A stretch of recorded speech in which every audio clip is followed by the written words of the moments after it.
kami dari kelompok 1 ingin menampilkan sebuah drama yang berjudul Hitam Dalam Putih. Sebelumnya, kami ingin memperkenalkan diri terlebih dahulu. Perkenalkan, nama saya Farel sebagai Gilang. Perkenalkan, nama saya Rifat sebagai Reza. Perkenalkan, nama saya Kayla Melani sebagai Tasya. Perkenalkan, nama saya Sabira sebagai Luna. Halo, perkenalkan nama saya Hayromihan Sabina sebagai Nara. Halo, perkenalkan nama saya Kia Guyadi. Nama aktor saya Dadi. Halo, nama saya Muhammad Tirta Duda. Aktor saya sebagai Rehan. Halo, saya Nakesha Karunisa sebagai narator dan juga Lea. Halo, nama saya Laras Hadi. Saya sebagai Saksi. Halo, saya Nini Desiani. Saya berperan sebagai Mama Linda.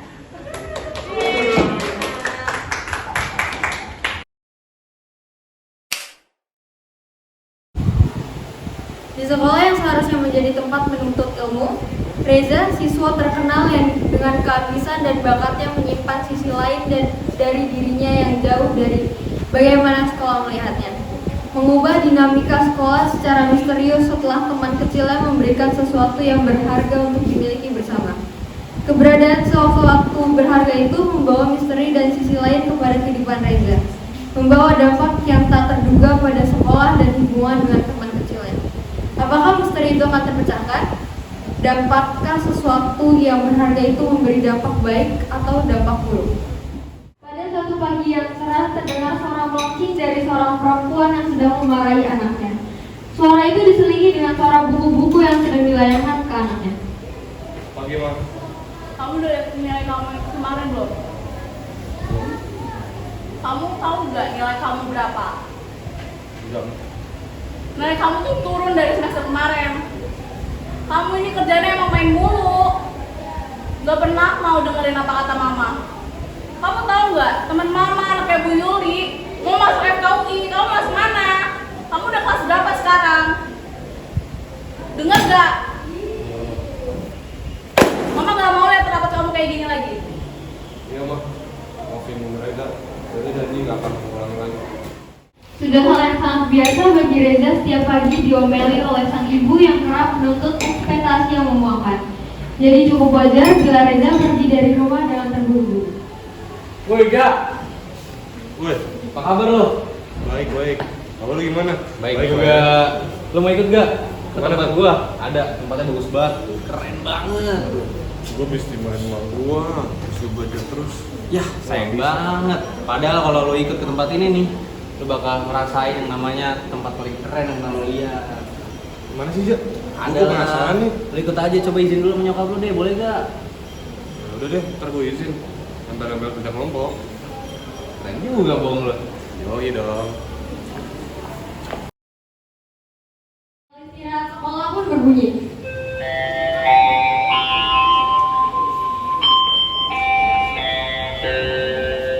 Pada saat istirahat, Reza menelpon ibunya untuk meminta izin dengan alasan kerja kelompok bersama teman-temannya secara mendadak.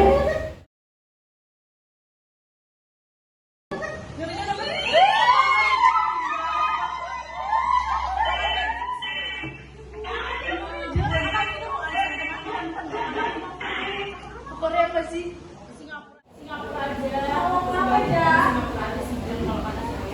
Ma, aku pulang sekolah mau kerja kelompok. Mendadak banget nih. Kamu ini kerjaannya bohong terus sama mama kan? Kamu ini pasti mau main sampai malam, alasan doang kamu kata-kata gak jelas kayak gitu. Aku beneran, Ma, buat tugas akhir kelompok sejarah. Nah, kamu nih ya, kalau dibilangin susah, kamu gak dengar tadi mama ngomel apa? Iya, Ma, aku kerja kelompok doang kok. Ya udah, tapi pokoknya nggak boleh sampai malam ya. Iya, Ma, makasih ya. Kalau kamu malam-malam, mama nggak mau buat kamu pintu lagi. Iya, Mama. Akhirnya Reza menghampiri Rehan untuk menyetujui ajakannya. Beberapa saat kemudian sampailah mereka di basement sekolah yang terlihat terbengkalai. Namun ternyata keadaan di dalam basement dipenuhi siswa-siswi yang berbanding terbalik dengan kehidupan mereka di sekolah. Sangat ramai dan berisik dengan suara-suara seperti layaknya pasar. Gimana? Seru gak? Tapi bedanya ruangan ini bisa berisik. Apaan ini? Gimana? Seru. Ini tempat yang ya orang-orang gak ada yang tahu, cuman emang orang-orang kudus aja yang tahu. Kamu bisa di tempat gini di basement sekolah? Yoi, Nggak Dan. ketahuan apa? Wih, Dan. Wih, gila teman lama gua nih. Kabar lu? Lagi bro, kelas kita dulu. Oh, ini Oh yang si anak gak jelas kata orang itu. Yoman. Nah ini nih, gila. Woi, Han. Sehat lu. Woi, ja. Gue gila. Oh, keren banget ya teman kecil gue. Yoman, selalu keren. Ja, lu tau gak bangku kosong ini kenapa? Gak ada yang nempatin. Kenapa? Ya, gue sekedar ngasih tahu aja sih. Ini bangku kosong udah lama. Cuman kayak gue nggak layak nempatin di tempat. Jadi bisnisnya udah berjalan daripada orang di bangku itu. Gue nggak Iya. tahu. Ya cuma ngasih tahu aja sih. Udah setahun ini kosong. Cuman gue ngerasa gue udah ngerasa tepat. Oke, baiklah. Mereka mengelilingi basement tersebut dengan Rehan yang menjelaskan setiap sudut ruangan yang ada di dalam basement itu. Setelah itu, Rehan mengajak Reza ke salah satu ruangan yang penuh dengan bau obat-obatan yang menyengat. Ini tempat apaan nih? Yang sibuk-sibuk gini? Ini tempat pembuatan narkoba bro. Yoi. Masih banyak lah. Jadi bisa ada tempat narkoba gini di basement sekolah? Yoi dong, karena ini tempat markas-markas narkoba sekolah ini cuy. Mau enak banget kan? Tiba-tiba datang seorang perempuan yang memakai seragam sekolah sama seperti mereka. Dengan tinggi badan yang sedikit kecil dan perawakan yang judes melihat ke arah Reza dan Rehan. Hai Han, siapa cowok lo yang bawa ini? Oh, kenalin gue Luna. Kenalin, gue Reza. Gue gak suka yang suka basa-basi. Oke, di sini tuh gue sebagai divisi narkoba. Narkoba di sini tuh pure buatan tim gue. Jadi hebat juga lo ya, menarik. Iya, dan di sini juga sukses karena tim gue. Bahkan anak-anak siswa di sini tuh pada transaksi ke gue dan main judi bareng kita semua. Ada narkoba dan judi. Lo paling keren deh. Oke, have fun ya guys. Rehan dan Reza keluar dari ruangan pembuatan narkoba milik Luna dan jalan menuju ke salah satu ruangan yang berblok lorong dengan lampu yang remang-remang. Dan saat masuk ke ruangan tersebut, terlihat seorang perempuan yang sedang duduk di meja melingkar dan memegang gelas yang berisikan whisky. Wih, Sya. Apa kabar lo? Baik, gimana kabar lo kan? Baik juga, gimana anak-anak? Aman selalu. Sip aman? Aman lah, selama ada gue mah di sini aman. Oh iya, ini temen masa kecil lo itu gak sih yang katanya anak ambis itu? Biasa. Dito, temennya Dito. Oh ya, jadi sebelumnya gue pengen kasih tahu nih ruangan-ruangan yang ada di sini, terutama benda yang paling spesial ada di sini. Kalian mau ikut nggak? Betul, boleh itu. Ikut gue ya. Ini nih, barang yang tadi gue bilang spesial, yang pengen gue kasih tahu ke kalian. Gue tahu kok, lo tuh gak ngerti kan ini apaan? Gue ngerti kok, ini dipakai buat transaksi judi kan? Ya, lo benar. Gue kira anak ambis kayak lo cuma tahu terus MTK doang. Wah juga kali gue, kalau gue terus mereka doang. Remehin temen gue lo. Gue udah denger lo, kalau anak baru ngajak main gini ya? Males ah, gue tahu kok lo tuh kayak cuma orang cupu yang pemula gak ngerti main-main kayak ginian. Wah, parah ya. Lu diremehin.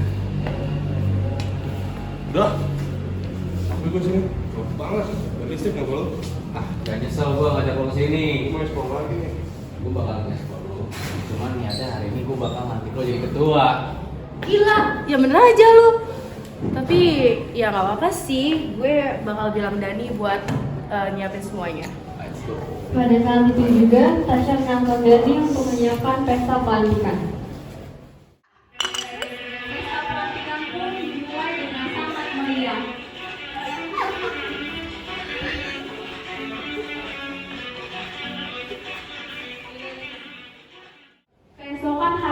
saat waktu pulang sekolah, Gilang menyempatkan untuk pergi ke minimarket dekat sekolahnya untuk membeli beberapa barang.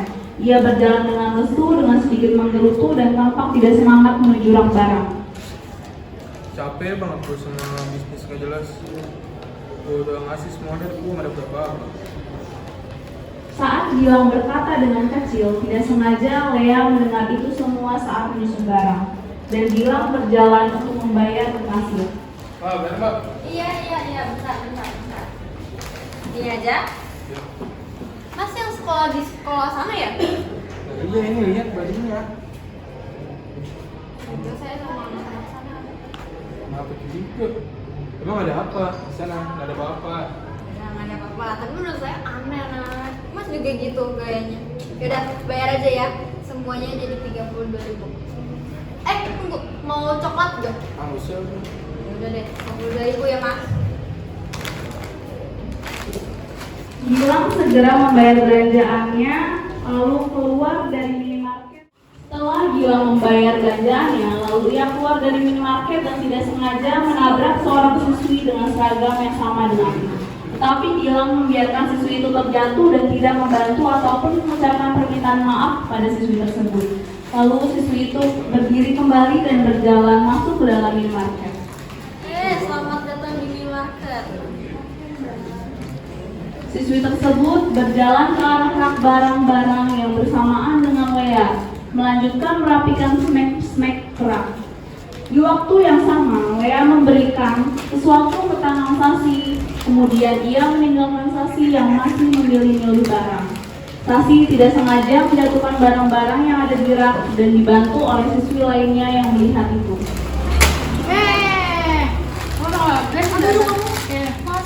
Lah, kok Tasi? Nara, gue kira siapa? Ternyata lo. Sumpah hati-hati lu kalau nginin bareng-bareng tuh mbak-mbak minimarket yang pernah itu jelek banget. Untung banyak nggak ngeliat gue jadi doang. Ya, untungnya jelek. Makasih ya. Bye. Nara dan Sasi yang tidak sengaja itu membuat mereka menjadi teman akrab walaupun beda kelas dan beda tingkatan kelas. Pada saat Sasi sedang membuka pintu gudang peralatan olahraga, Sasi tidak sengaja bertemu dengan siswa yang kemarin menabrak Sasi di depan minimarket.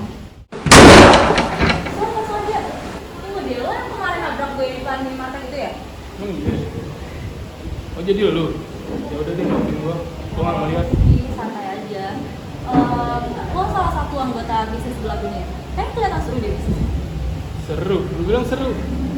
Bisnis apaan? Bisnis nggak jelas begitu. Malah justru gue mau hancurin bisnis. Menarik juga lo. Emang lo yakin bisa ngancurin bisnis ini tanpa punya bukti yang konkret? Enggak, kan gue punya bukti. Bukti gue kuat. Terus lu ngapain nyebut bukti konkret? Jawab, siapa? Lu cowok malah nangkep perempuan, cemen banget. Tunggu. Tapi tadi Sasi kan bilang kalau bukti konkret. Kok lu kayak panik? Emang kenapa? Lu jadi siapa sih? Nyebut bukti konkret. Gue udah males, stres gue sama bisnis ini. Gue udah muak, gue pengen hidup tenang. Gue punya banyak bukti buat hancurin bisnis ini kalau lu mau tahu. Nara dan Sasi seketika bertepuk tangan dengan sambil tertawa bangga seakan menemukan emas di tumpukan Jadi gelang. lo yang selama ini kita cari. Wah, keren banget kita. Dia orangnya. Ah, cari. Maksud lu apa? Lu nggak ngerti. Oke. Lo bakal berguna banget bagi kita berdua. Berguna banget ya pokoknya. Tapi sebelum itu buat persetujuan dulu gimana? Perjanjian. Tujuan apaan? Buat apaan? Ada untungnya lo buat gue. Mana? Perjanjian buat ngancurin bisnis sebelah ini. Pada gak lo mau? Gimana? Ya udah deh, gue coba yakin sama lu. Kali ini aja. Oke, deal.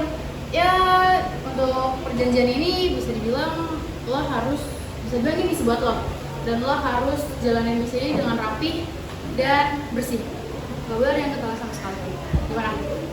Perjanjiannya resikonya cuma ada di lo. Kalau misalnya lo pengen gak ketahuan, lo harus yang rapi. Jadi kita percaya apa sama lo? Betul. Dan lo ya informan bagi kita berdua. Udah kayak agen rahasia lu berdua.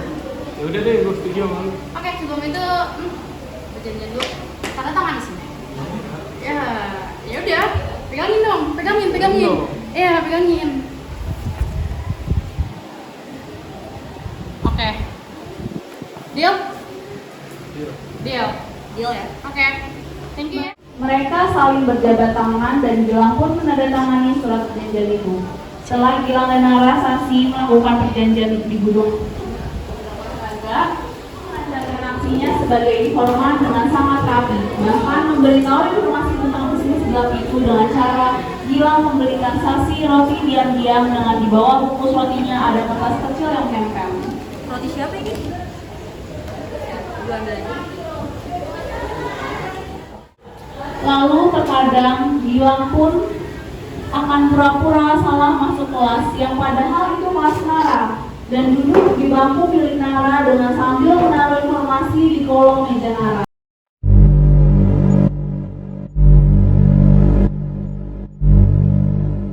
Di sini? Salah kelas ya? Lah, apaan sih? Ya udah deh. Mari ya. Ya.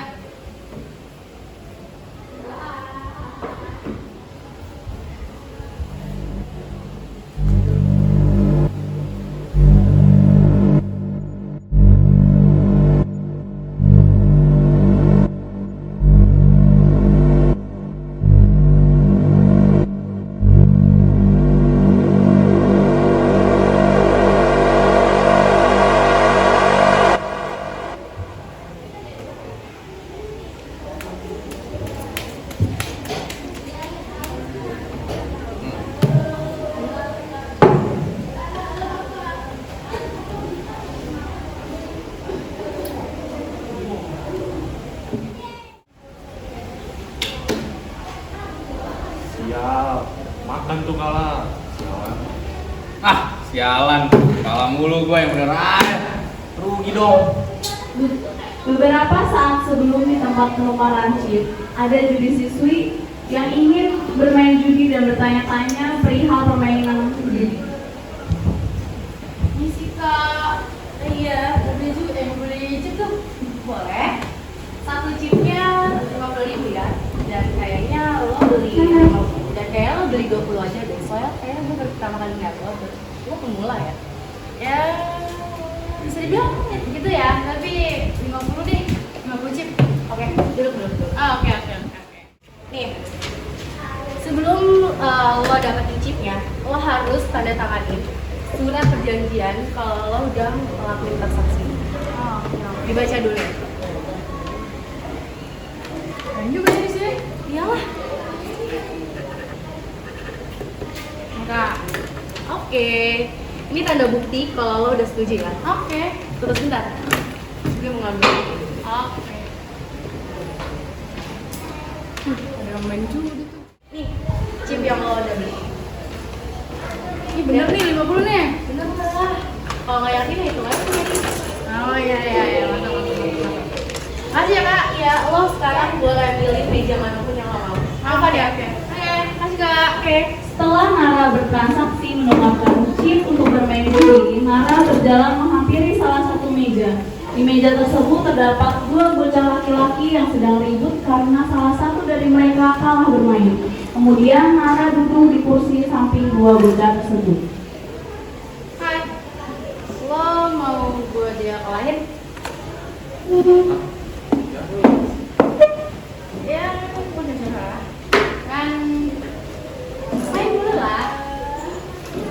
Coba main sama bos gue bisa kalah nih. Oke. Gue pasang 25.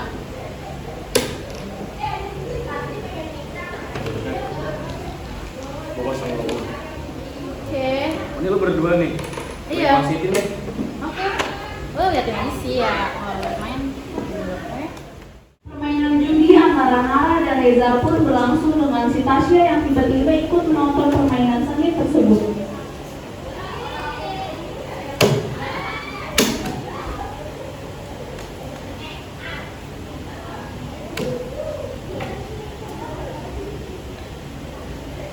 Ya berani juga lo mainnya.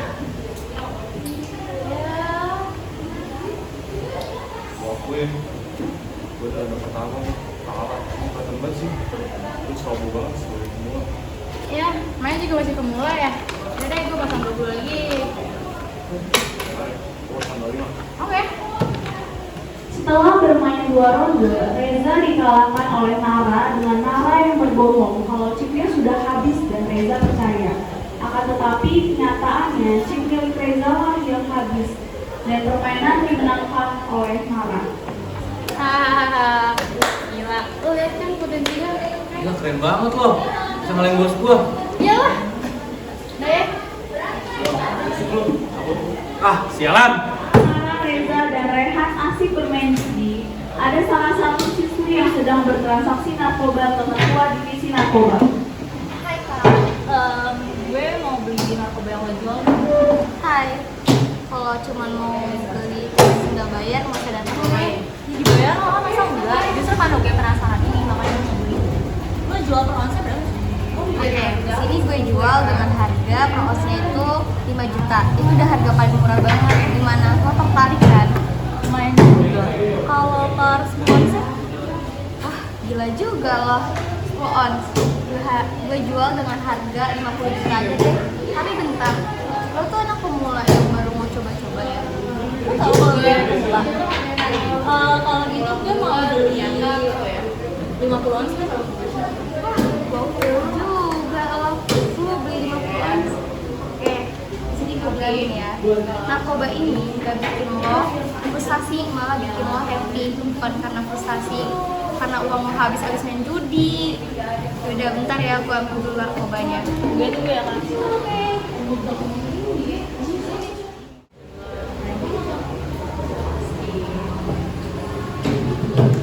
Oke, ini narkobanya. Dan lo harus tanda tangan di yes. Setelah Nara dan Sasi keluar dari basement tersebut, ternyata ada seorang siswa yang memantau pergerakan mereka hingga mengetahui bahwa Gilang terlibat dalam permasalahan. Alah lu nggak usah bohong ke gua udah bener-bener capek di sini, organisasi udah hancur. Terus lo mau gue ngapain? Lu ungkapin semua kebusukan bisnis di sekolah ini. Temen gua setelah pulang sekolah, oke? Gua mau ngasih lu sesuatu barang. Setelah berkata seperti itu, Doni pun meninggalkan Gilang yang terpaku dengan apa yang telah disampaikan. Setelah pulang sekolah, mereka bertemu lagi untuk bertukar informasi. Lagi-lagi setelah selesai, Deni pulang terlebih dahulu. Diduga seseorang Woi, Han. yang Dani dan memiliki hingga Mana aja? tergeletak Tuh sini. dan Woi, tidak Dan. Gila. Apa kabar lo? Sehat? Nyata gue. Orang kayak lo Ngianatin gue. Mati lo. gak nyangka. Akhirnya mati juga lo mengkhianat. Dani telah tersebar di media massa, bahkan membuat keributan di dalam komplotan bisnis. Pagi hari itu juga, Reza yang mendengar berita kematian Dani langsung pergi ke basement untuk menemui anak-anak buahnya. Apaan nih maksudnya? Tenang ya, gue juga nggak tahu kalau si Dani bisa mati. Enggak, gue harus tenang. Sialan. Lu pada jangan ada yang berisik ya. Jangan sampai bikin media massa curiga. Ngerti? Ngerti? Ada dua orang yang masuk ke basement tanpa diundang. Apain lo berdua di sini? Tenang, kita kesini mau menjelaskan tentang kematian teman lo yang kemarin. Kita harus ngomong tentang, oke? Bentar. Lo kalian berdua temenan? Lo yang kemarin beli narkoba di gue kan? Iya gue waktu itu dan dia temenan sama gue. Oke? Udah, ikut gue. Oke. Mereka di ruangan milik Reza, mereka berbincang hingga membuat Reza menahan emosi. Siswa yang di berita itu anak buah lo kan? Gue tahu siapa yang bunuh dia. Hah? Maksud lo? Teman lo yang mati kemarin, yang ada di berita itu terekam di kamera black box teman gue Sasi. Oke. Gue bisa percaya kalau lo nyebut gue. Oke, lo bisa lihat biar lo percaya. Oke, urusan kita sampai sini aja. Setelah itu kita nggak ada urusan apa lagi. Bye. Dengan perasaan marah, Reza menghampiri Rehan dan melayangkan pukulan ke wajah Rehan. Siapa lo? Apaan nih? Kenapa lo bunuh Dani? Hah? Apa tujuan lo? Gue nggak bunuh Dani. Wah. Sepak. Lo tau gak alasan gue bunuh Dani? Karena dia yang cepuin kita semua. Iya. Oke. Gue percaya sama omongan lo. Ntar gue laporin ke pihak berwajib sama ngasih sanksi palsu kalau yang membunuh Dani itu Gilang. Kilas balik. Beberapa jam sebelum Gilang ditangkap, Gilang menemui Dani untuk menerima berkas penting. Setelah mendapatkannya, Gilang bergegas menemui saksi dan Nara secara diam-diam. Ini berkas dari Dani. Gue percaya sama lo berdua. Oke. Terima kasih ya. Hati-hati. Mereka langsung berpencar. Sudah aman? Sudah bos. Ini berkas semuanya tanpa terkecuali. Bagus. Penyadapan akan dilakukan hari ini. Kalian siap-siap dan mulai aksi kita. Siap, laksanakan. Oke, 1, 2, 3. Hei! Apa nih? Apa nih, Bang? Mulai saat ini operasi pada dimulai. Ayo, itu kita semua. Apa nih? Ingat, diri. Bentar, rokok dulu. Diri. Gila. Kondisi tak terkendali. Beberapa mencoba untuk melarikan diri. Saksi dan Nara mengikat tangan mereka dan membawa ke mobil untuk segera ditindaklanjuti. Bentar, Bu, saya ngerokok dulu, Bu. Yang tahu semua gak mengundang Gilang ada di pihak gue. Jangan coba-coba membodohi. Jalan. Beberapa jam setelah penangkapan, sebagian wali murid datang ke kantor polisi atas berita yang mereka dapat. Ibu Linda berjalan mendekati Reza dan kemarahan dan memuncak sebelum akhirnya dia menangkap Reza. Apaan kamu? Kenapa kamu bisa masuk kantor polisi segala? Aku capek tau Mama. Mama gitu mulu. Belajar terus, aku capek. Kamu tinggal dengerin kata-kata mama, apa susahnya? Aku mau kayak anak orang lain, Ma. Bebas. Kamu udah bikin malu mama. Kamu sadar gak? Mama udah ngasih segalanya buat kamu. Tapi apa balasan kamu? Kamu masuk kantor polisi. Semuanya bikin mama malu, tau gak? Mau ditaruh di mana muka mama? Mulai sekarang kamu udah gak mama anggap lagi jadi anak mama. Ngerti? Hari demi hari pun berganti. Suasana sekolah yang beberapa waktu digemparkan kini mulai mereda. Proses investigasi dan penanganan hukum terus berjalan. Begitu pula dengan Gilang yang kini kembali bersekolah dengan normal. Cerita hitam yang sempat mencoreng gambaran sekolah pun kini tertutup. Dan ruang kelas serta setiap sudut sekolah kembali menjadi tempat suci yang putih untuk menimba ilmu seperti semestinya. Akhirnya, kehidupan melanjutkan langkahnya, memberikan pelajaran berharga bahwa kebenaran akan selalu muncul, dan keadilan tetap menjadi pilar yang kokoh. Sekolah yang pernah diselimuti oleh bayang-bayang kesalahan, kini bersiap menyambut kecerahan hari esok.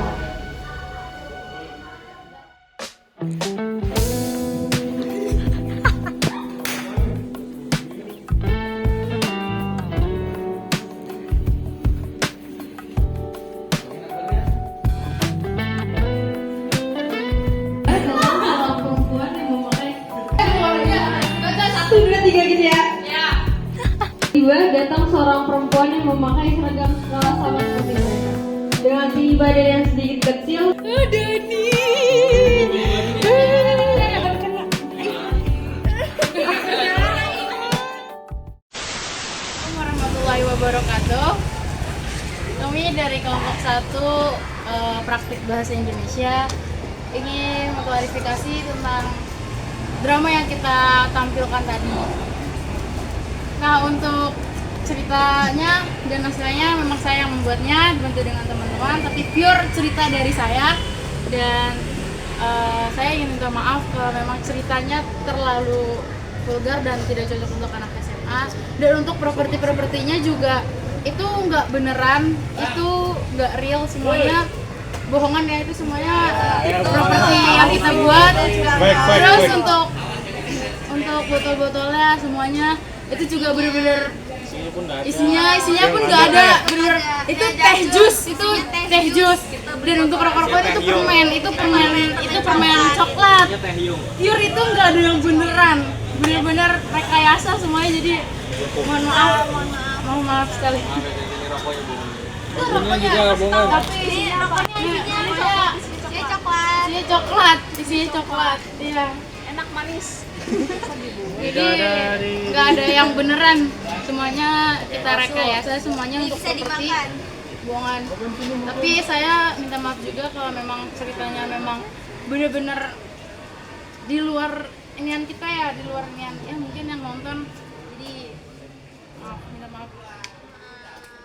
Tembak.